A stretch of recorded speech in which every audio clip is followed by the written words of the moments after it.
The West Spencer Crosstown Classic was another memorable game between the Red Hawk and Husky football programs, with the game once again settled in the final minutes. Bennett, Wabanzi, and Mattia all impressed on Friday nights, with each offense scoring over 31 points. Thanks for tuning in to another episode of Naperville Sports Weekly. I'm your host, Joe Kennedy. Naperville Central and Naperville North met on both the football fields and the soccer pitch over the weekends, so let's first begin with the action from North Central College. It's time for the annual West Spencer Crosstown Classic between Naperville Central and Naperville North. Both teams are coming off Week 1 victories, but the Red Hawks have that slight advantage as they come in winning the last two games on the North Central College campus. Just before the break, the Hawks get some much-needed insurance. Takes it off to Clark. Deshaun Williams will catch it and score. And Patrick, they will get their 6 points on offense after a nice little toss from Sebastian Hayes. Hayes and Williams connect for their second TD of the game, but still trail at half 14-13. In the second half, Bell remains the same. Rolling out, Bell throws it into a tight window, and that is caught there from North. How did he catch that? What a snag there, Chico How did Thomas. He catch that? What a catch by Chico Thomas as he catches it right on the spot, and it's 21-13 Dogs. On the next play, Clark gets his name called again. Noose bombs, Aiden Clark gets the pitch. Clark got one of the noose bombs in front of him, going to the touchdown! pylon, and he scores. Aiden Clark. Clark gets the touchdown, Central gets the 2-point conversion, and this game is tied at 21. They can't find the end zone, but Gavin Ellison finds the uprights as he nails a 25-yard field goal to give the Red Hawks their first lead of the night with over a minute 20 to go. Fourth down coming up. Who makes the stop? We're about to see it right here. Empty. Bell stepping up. He's got two Red Hawks swarming him. And there's Jacob Stanish again, who's had one of the best second halves I've seen. Jake Stanish with the fourth down sack, and we have a winner. It's Naperville Central taking home the Crosstown Classic win 24-21 over Naperville North. You can watch the full Crosstown broadcast on nctv17.org under the Naperville Sports Weekly tab. But now let's see how the Mustangs looked against Plainfield Central on Friday nights as they look to bounce back following a Week 1 loss. We're at Mattia Valley for senior night as the Mustangs host Plainfield Central. The Wildcats won last season's matchup 15-12 off a game-winning field goal, while the Mustangs are looking for their first win since 2022. Last week, Plainfield Central lost to Waukegan by 2 points, while Mattia fell to Downers Grove South. 2 minutes into the first quarter, Jake McLeod rolls out to his left and throws on the run to a wide-open Swaroop Bhaskar. The Mustang strolls into the end zone, putting the home team in front early on. The Mustangs are now in the red zone, and McLeod throws a screen pass to Dylan Liner. It looks like he'll get dragged down, but he turns up the horsepower. Liner literally runs past the entire defense and scores for one of the longest red zone touchdown receptions you'll ever see. What a way to start the game for Mattia.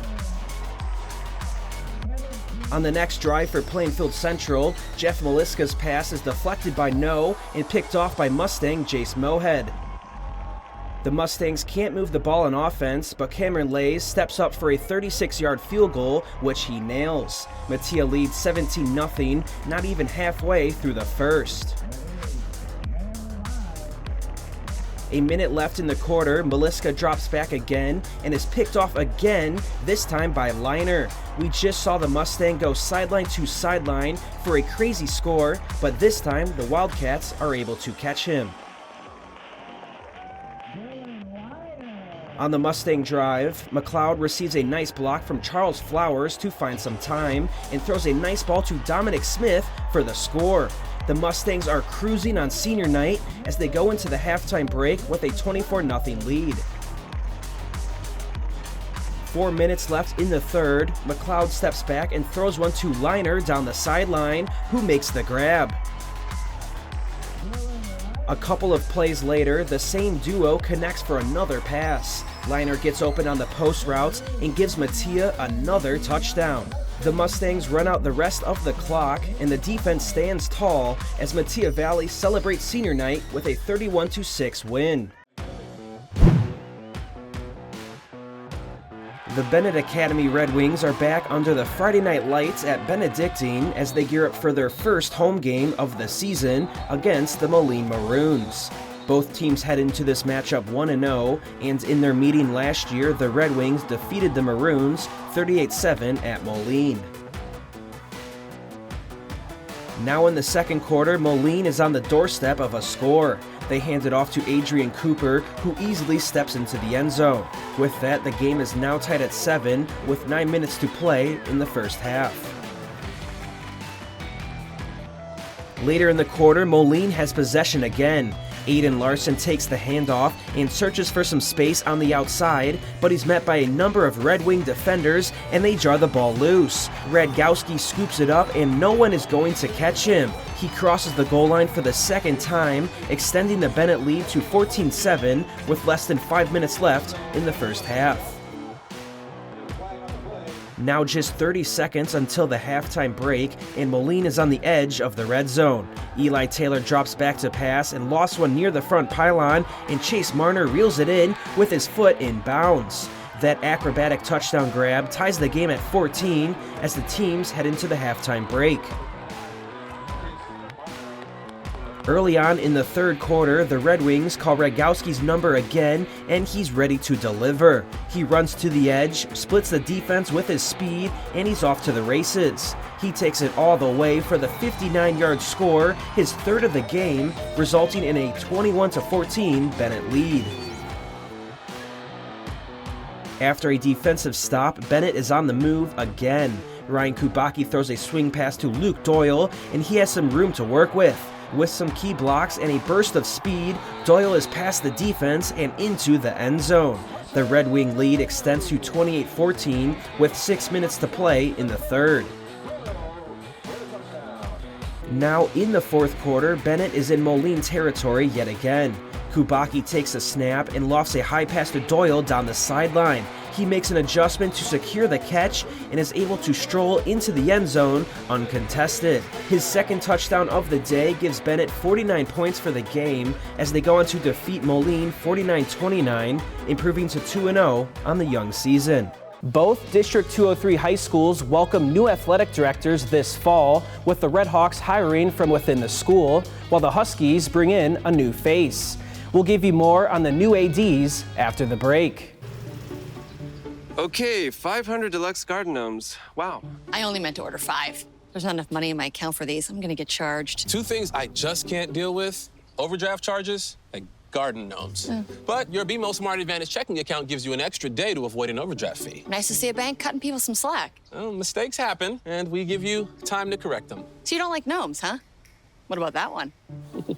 That one I like a lot. BMO. 2 dealerships, side by side, identical in every way. What makes the difference? The experience. That's why more people choose Fair Oaks Lincoln. Incredible selection, knowledgeable salespeople, and a world-class experience you can't find anywhere else. Get 0% for 72 months, plus $2,000 off a 2023 Lincoln Aviator this month at Fair Oaks Lincoln in Naperville, where the dealership experience makes the difference. Naperville Central and Naperville North are among the best-run athletic programs in the area. Both schools enter the new year with new ADs that are ready to make an impact. We have 2 feature stories coming your way this week, brought to you by Fair Oaks Lincoln.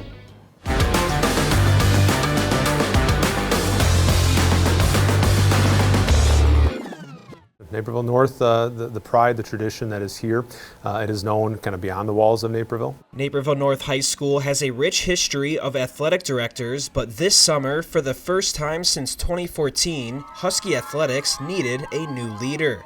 Jim Conrad, a 3-time state-winning boys soccer coach, participated in the interview process and highlighted what made John Pereiro shine from the rest.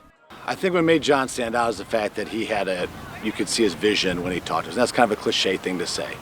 But all of his answers aligned with what he led with, which is he truly cares about athletics. He cares about kids. He wants them the best possible experience. Pereiro was hired as the Naperville North AD over the summer and right away recognized the prominent athletic foundation that was left for him. There's great things that are happening here. There's no doubt about it. And so my hope is I can help accentuate that and work with coaches to be able to overcome some of the obstacles that are there. With this respect for tradition, Pereiro aims to further unite Naperville North athletics. But one of the things that I knew I wanted to be able to do coming in is work with coaches on kind of program alignment, bringing our athletic department together. We do have 32 programs with 32 sports, and with that there's 107 teams, individual teams within each of our programs between the freshman level, the JV level, varsity level, and all of those in between. But what we really wanted to do is find a way to create that alignment within every program so that we have our 107 teams, our 32 sports, but really one athletic department, one program. Pereiro's extensive background as a player, coach, and AD supports his vision. After playing football at Loras College, Pereiro's career took him to roles in teaching and coaching at Plainfield Central, followed by his AD position with Joliet Central before joining Naperville North. Husky girls golf coach Greta Williams praises his experience and willingness to make an impact on every Husky athlete. He treats every single sport as being as important as the next, and that's something I think that it has been very impactful for me as a coach, and I think for the girls too, is his visibility coming in and watching the girls play, giving them fist bumps. Naperville North, a powerhouse in state athletics, owes some of its legacy to leaders like Bob Quinn and Neil McCauley, who forged the department's foundations. They both oversaw dozens of state championships from multiple sports, and everyone remembers them as leaders, mentors, and first-class people. I feel like we've been really blessed at North to have this succession of incredible ADs over the years that both kind of inspire us to be better and also support us too.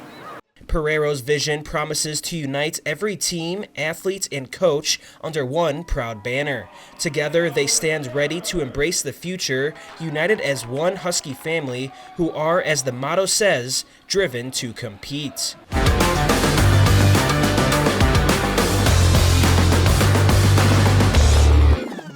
Jeff Plackett has been a familiar face and voice in the Naperville Central community for over 2 decades. From calling touchdowns as the PA announcer at Central football games, yard connection, Jack Cook to Chris Byrne, good for Naperville Central, touchdown, to calling out plays for a powerhouse Red Hawk girls water polo team. Plackett now answers the call as the new athletic director for Naperville Central. I couldn't be happier right now. I keep telling my friends, they asking how it's going. I say it's a lot of work, but it's a lot of fun. It's a lot of fun.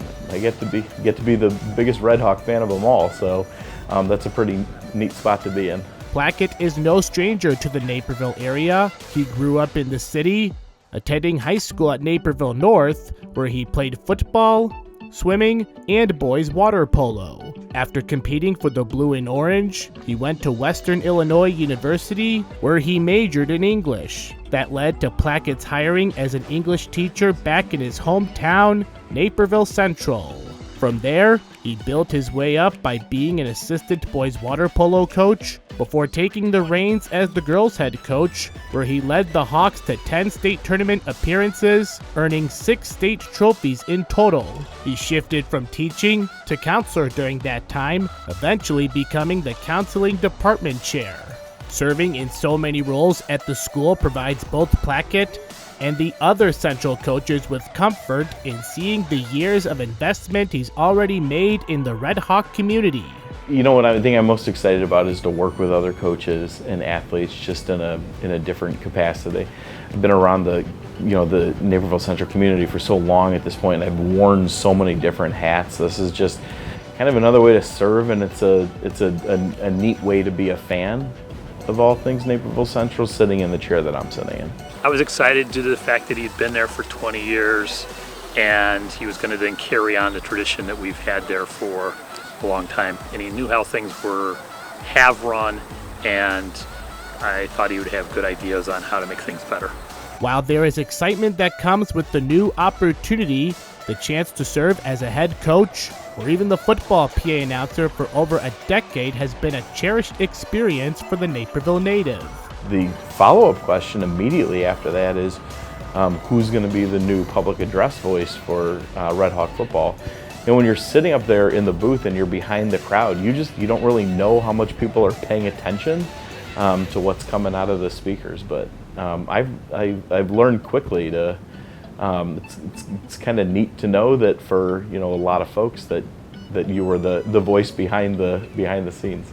Plackett will hand the public address announcing keys to Brad Neubauer and the girls' water polo coaching whistle to Haley Green.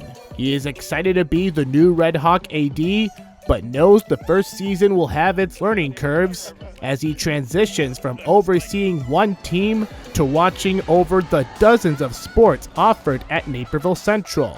So this is the second year in a row that I'm dealing with a change in office and a change in jobs and administrative tasks, but like anything else, there's kind of a learning curve that comes with any kind of a new job, and so it's just sort of the teaching, the coaching, the counseling, and then last year's move too is just kind of helped me learn the stamina and I think the work ethic that it takes to really dive into a job and do it the right way.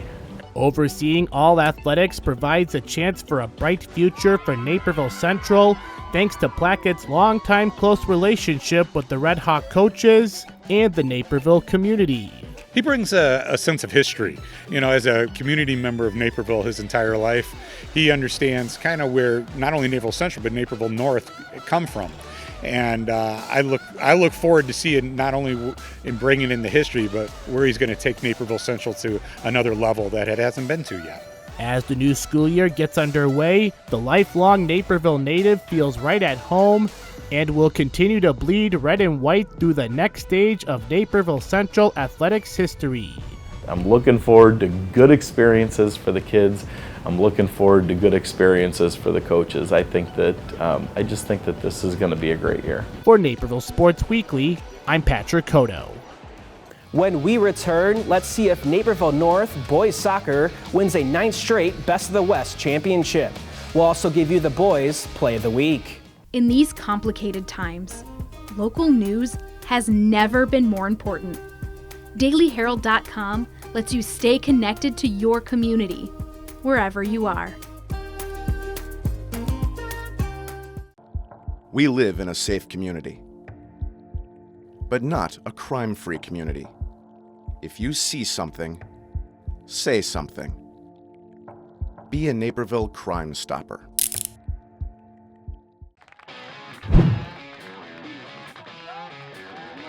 A day removed from their football team's battle at North Central College, the Naperville Central and Naperville North soccer teams clash in the Best of the West championship. The Huskies are winners of the tournament 8 years running and defeated Bennett earlier in the day to reach the final.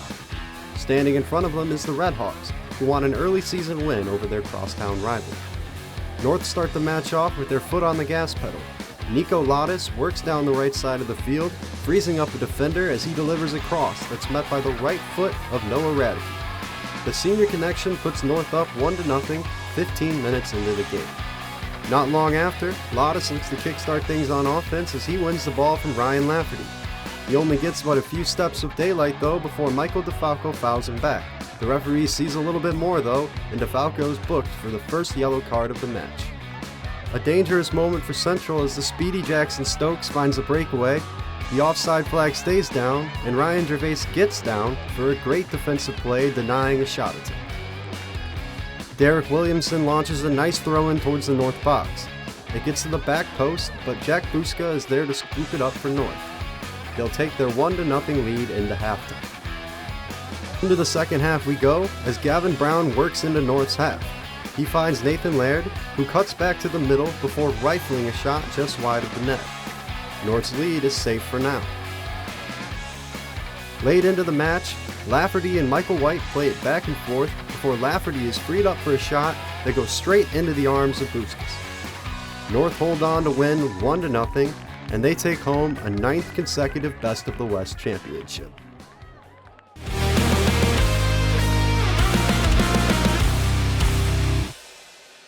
Our boys' play of the week takes us to Metea Valley, where Dylan Liner takes a screen pass sideline to sideline for the score. Just 4 minutes in, the Mustangs lead Plainfield Central 7-0. Liner receives the screen pass, and just watch him get to work. Liner breaks free from multiple defenders and runs from one sideline to the other. He breaks through the goal line, pretty much past the entire defense.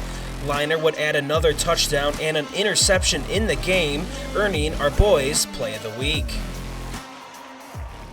Bennett Academy girls volleyball is loaded with talent and is looking like one of the best teams in the country. We'll see how they fared against Metea Valley, and then after that, give you action from our boys and girls cross-country teams at the Hornet Red Devil Invite. Okay, 500 deluxe garden gnomes. Wow. I only meant to order 5. There's not enough money in my account for these. I'm gonna get charged. 2 things I just can't deal with: overdraft charges and garden gnomes. But your BMO Smart Advantage checking account gives you an extra day to avoid an overdraft fee. Nice to see a bank cutting people some slack. Well, mistakes happen, and we give you time to correct them. So you don't like gnomes, huh? What about that one? That one I like a lot. BMO. When it comes to interest rates, it seems the Fed only knows one direction: up. That's not fair. If you're fed up with high rates, head over to Fair Oaks Ford. You can get 0.9% APR financing for 66 months. Now that's fair. Plus, you'll get what J.D. Power called the best customer experience in the business. Fair Oaks Ford on Ogden Avenue in Naperville. You've got a friend in the car business. Shop online 24/7 at fairoaksford.com.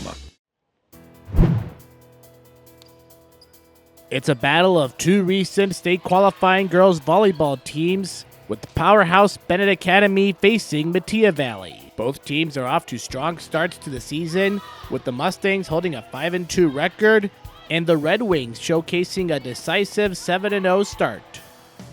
Red Wings jump out to a 5-2 lead, and then Audrey Asleason sets up junior sensation and Wisconsin commit Linny Tarnow for the kill.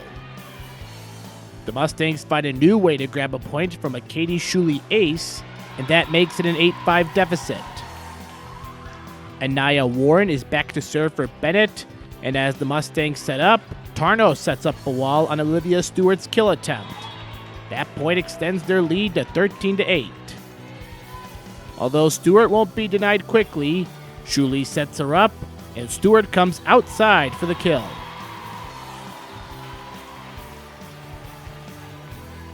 Mustangs are riding momentum, but the Wings steal it back with Audrey Asleason, who floats it over, and it lands in her favor. Metea is still playing the game of catch-up. Maddie Hopkins tries to end the possession with the kill, but she can't. However, they get another chance when the Wings send it back, and Ashley Ward sends it back the other way for the point, and they now trail 19-16.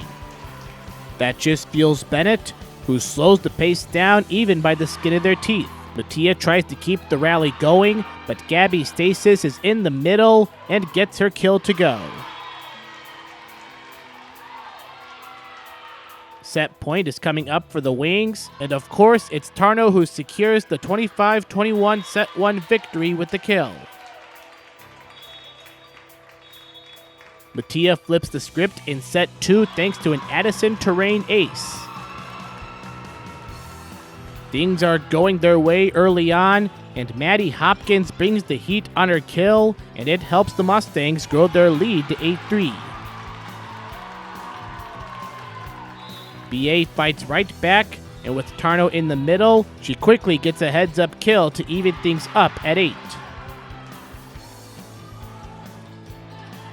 We are tied once again, but here comes Bennett and Ellie Sternagel, who lobs it over the net, and the Wings retake the lead 14-13. However, Metea takes it right back and has a third set on their mind.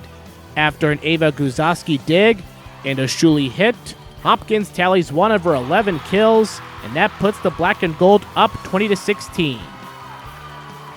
The match of runs continue, and Taylor Konka caps off a 5-0 run with an ace, and it's 21-20 Wings.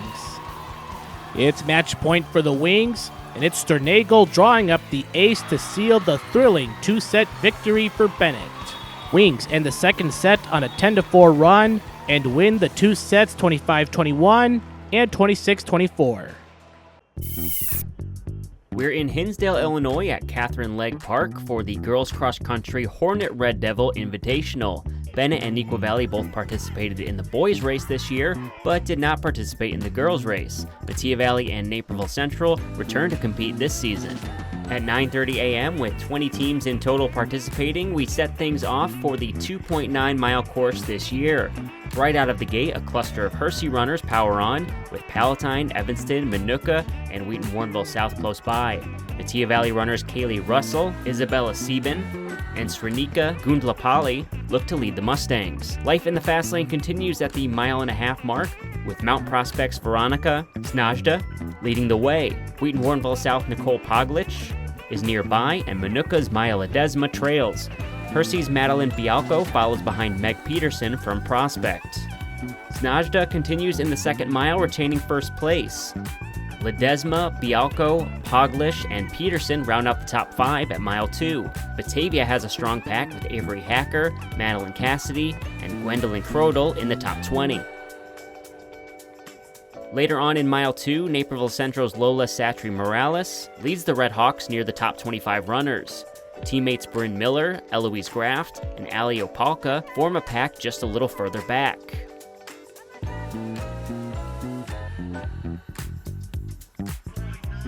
Veronica Zajna comes out in first place with a time of 16:38. Minooka's Maya Ledesma in second, finishing about 10 seconds behind.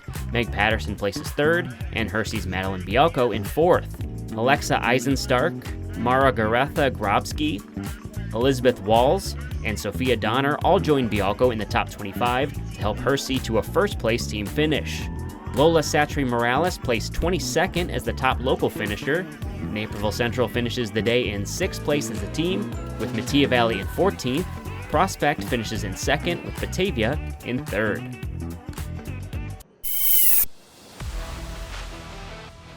It's a cold but brisk Saturday morning as we head to Catherine Legge Park in Hinsdale for the 43rd annual Hornet Red Devil Boys Cross Country Invite. With 22 schools participating, the boys varsity race is ready to go. Neuqua Valley runners Ryan Adamski, Aaron Hamilton, Liam Yak, Garrett Anderson, and Neil Chwala look to help the Wildcats to a strong day. Ian French, Ryan Day, Dylan Bennett Garza, and Kyle McCoskey lead Metea Valley's lineup. Naperville Central has veterans Patrick Clune, Manuel Nahara, and Matthew Wick returning this fall. New Trier's Ben Crane continues his reign, rounding out mile 1 as Wheaton South's Josiah Narayanan, Palatine's Alexander Craig, and Niles North's Evan Parker follow closely behind. Finn Richards of Bennett Academy trails behind the front pack, with his teammate Aiden Hewlett a little further back in the top 40. At the 2-mile mark, Narayanan is still within striking distance of Crane. Richards and Parker round out the top 4 at the end of mile 2. At the finish line, Crane comes out on top for 2 years in a row with a time of 13 minutes and 58 seconds. Narayanan places second, Richards in third, Clune in 8th, and Nahara in 11th. Palatine is the meet winner in first place as a team, New Trier comes in second, and Mount Prospect in third. Neuqua Valley comes in 5th with Adamski leading the way. Naperville Central finishes in 6th.